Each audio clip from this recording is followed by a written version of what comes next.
Here is a simple lesson. We've got to learn how to make decisions.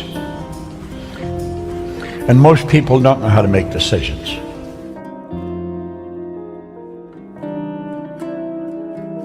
This is not a statement of theory. This is a fact. I was doing this when I was cleaning floors. No education. I didn't know how to run a business. This is powerful stuff. That's why successful people make decisions so fast. They know what they want. Let those lines represent levels of vibration. Every frequency is connected to the one above and the one below. They're all connected. There's no line of demarcation where one frequency stops and another starts. They're all connected and they're all together. Think of this. That's my phone. That represents my phone. This represents your phone. If I want to talk to you on your phone, I've got to get on your frequency. The second I'm on your frequency, you and I are connected.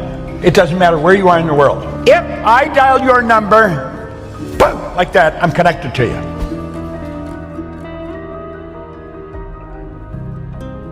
Makes no difference where you are. I could take a picture here, I could hit send, and simultaneous with me hitting it, you've got it. There's a great lesson here for us.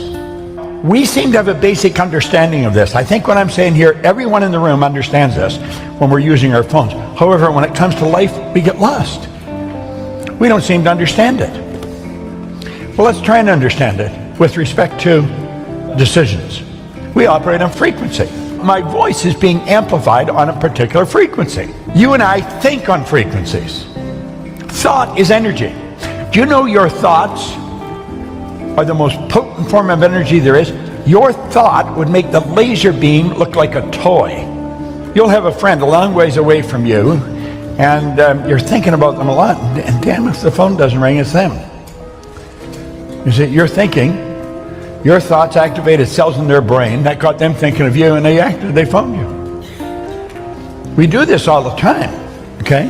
Now, let's suppose this is the frequency that you're thinking on. If that's the frequency you're thinking on, that's going to dictate the results that you get. The results you get are nothing but the manifestation of your own thinking. We become what we think about. That is the one point that every great leader has agreed on. They've disagreed in virtually every other idea, but that one, we become what we think about. Now let's clearly understand, nothing is created or destroyed. All science and all theology teach that.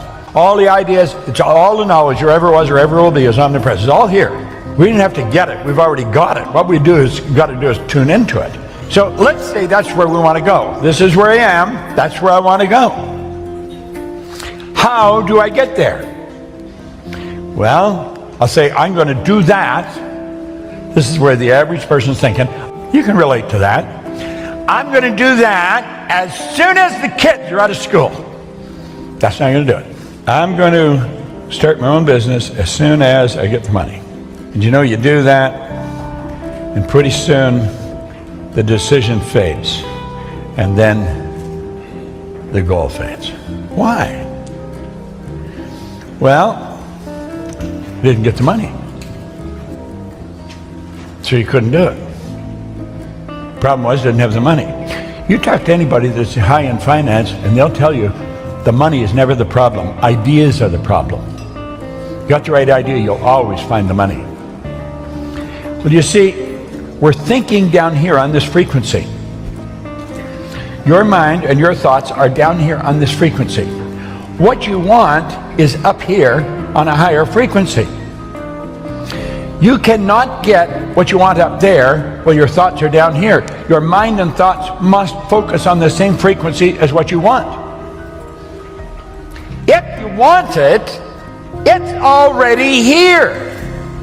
And you make a decision, it's got to be a committed decision. You say, I'm doing that.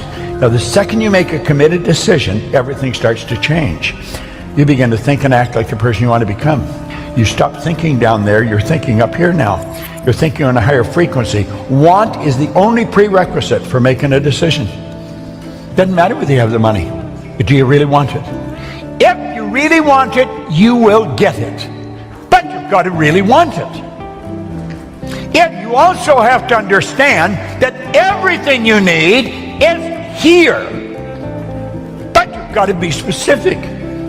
You could be a waiter. Somebody leaves you a nice tip. You got more money. That's not it. You've got to be specific how much more money. You know exactly what you want. Yet you don't have to know where it's going to come from. You do not have to understand all the basic principles between sending the picture to the person on the other side of the world for it to get there. All you have to do is know how to do it.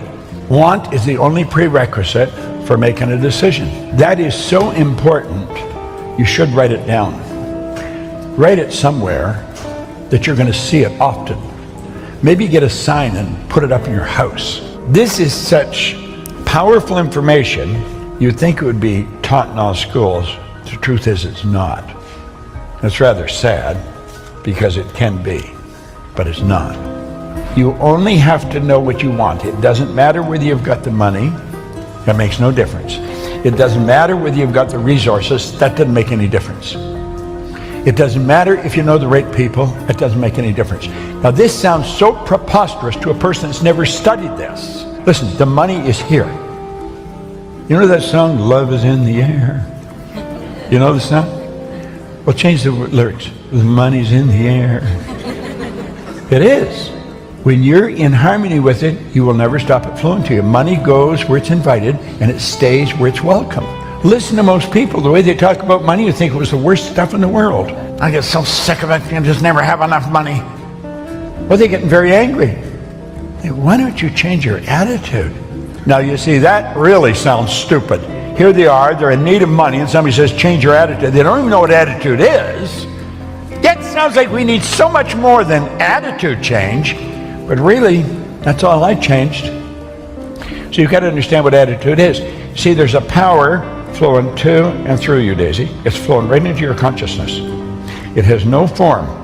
It's a clear, unadulterated power, and as it flows into your conscious mind, you have the ability to make out of it anything you want. And you know something? I don't know if you know what you want, but you are a persistent individual. You are naturally persistent. You're genetically designed that way. We can do anything. We've got the faculties to do the job.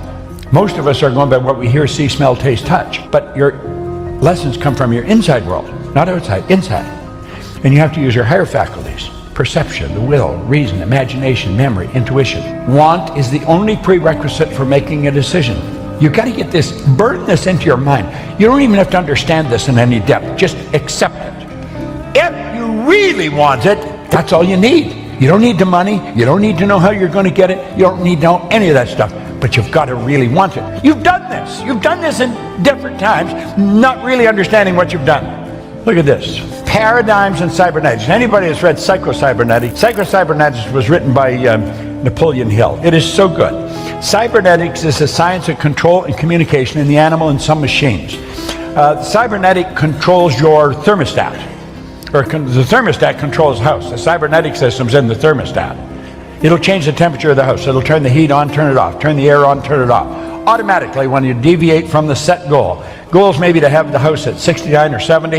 It'll hold it at that. If somebody leaves the door open, it gets too hot or too cold, the thermostat will shift it. You'll change the air conditioning or the furnace. It's all done automatic. Well, your paradigm is like a thermostat. It's like a cybernetic system.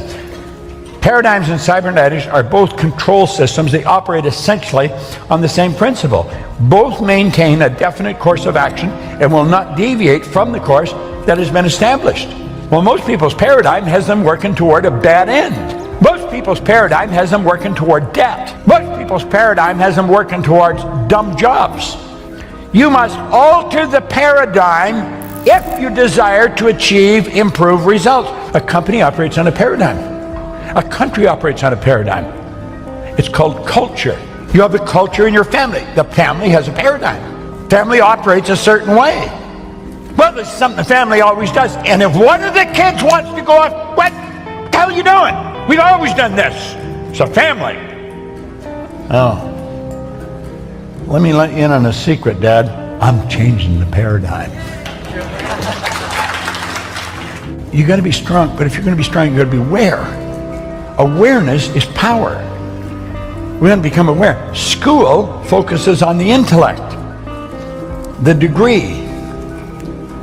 Be able to shape your future. You have to be willing and able to change your paradigm. Always be under construction. Always. Should never be satisfied with where you are. When I was a little kid, Grandma always told me I should be satisfied. Grandma was wrong. She was like an angel of God, a dear little old woman, but she was wrong.